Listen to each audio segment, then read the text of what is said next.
இந்த சீரீஸ்ல நாம பைபிள் கதாபாத்திரங்களிடமிருந்து என்ன கற்றுக்கொள்ளலாம் என்று பார்க்க போகிறோம். இன்று நாம மோசே கதையை பார்க்க போகிறோம்.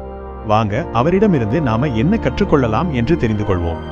மோசே பிறந்தபோது பார்வோன் ராஜா எல்லா ஆண் குழந்தைகளும் அழிக்கப்பட வேண்டும் என்று கட்டளையிட்டான். ஆனால் மோசேயின் பெற்றோர் அவனை மறைத்து நம்பிக்கையுடன் நதியில் ஒரு கூடை வைத்தனர். கடவுள் அவனை காத்து பார்வோனின் மகளால் வளரச் செய்தார்.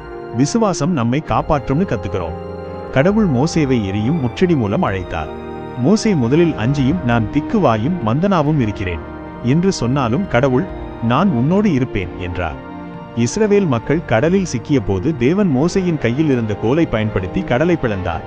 விசுவாசத்தால் அவர்கள் பாதுகாப்பாக கடந்து சென்றனர்.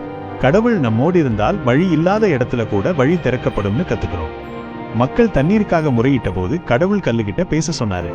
ஆனால் மோசே கோபத்தில் கல்லை அடித்தார். இதனால் அவர் வாக்குத்தத்த தேசத்தில் செல்ல முடியவில்லை.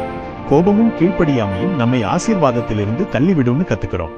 மோசே கதையில நமக்கு கற்றுக்கொள்ள வேண்டியது கடவுளை நம்பணும், தாழ்மையா இருக்கணும், கோபத்துக்கும் சந்தேகத்துக்கும் அடிமையாக கூடாது, சவால்கள் வரும்போது ஆண்டவரை அணுகணும். நாமும் மோசே மாதிரி முன்கோபம் இல்லாம விசுவாசத்தோடவும் கீழ்ப்படிதலோடவும் நடக்க கத்துக்கணும். நீங்கள் எந்த பைபிள் கேரக்டர் கிட்ட இருந்து பாடம் கற்க விரும்புகிறீர்கள்? கமெண்ட்ல சொல்லுங்கள். அதிகமாக கேட்ட கதாபாத்திரத்திடமிருந்து நமது அடுத்த ரீல்ல பகிரப்படும். தேவன் உங்களை ஆசீர்வதிப்பாராக.